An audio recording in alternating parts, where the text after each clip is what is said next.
परखी हम क्या बोलती પરખી પરખી તને કે ના ખાઈ જઈને કપડા સોજું ભાજીશ ભરું એટલે બોકડો મને મહેમાન છે. મહેમાન હોય તો કઈ આવું હોતા હળમ બોલવાનું મને નહીં મજા આવતી આને પાછા अरे हम क्या बोलती तुम आपड़ती पहला બોલ ક્યાં બોલ ये भूत चेटला सेटा होती હા અમે ગોડુરિયામાં જ ભૂત છે હવે વધારાનું બોલતો નહીં રેડે સીધો અહીંયા હેડ્યો एम ने हमारा टांगा दुखती हवे तो ભાજ પરાગ ભાજ कपासिया पड़ती है हरी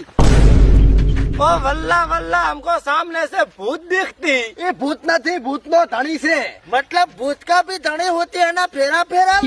અલ્યા ભૂત નો માલિક છે આપણે એના કન દાસે તાર હીરો ભૂત બતાડશે એટલે वैसा भूत होती है कने તાર લેવું છે વેસાતું नहीं लेना नहीं होती खाली देखना होती આ તો મારી વાત સાંભળ દેખવું છે ને હા. તો આપણે અહીંયા જાશે એટલે ભૂત દેખવાના 1200 રૂપિયા ટિકિટ છે બરોબર હવે ટિકિટ શાની હોતી કઈ તો મફત તારા ભાઈ ના દેખાડે ભૂત ભયા હા તો હાલતી ને ટિકિટ હાલતી ને અને આપણો હા. ભૂત બહુ માથા ભારે છે બરોબર ગમે ઘણા લાફડા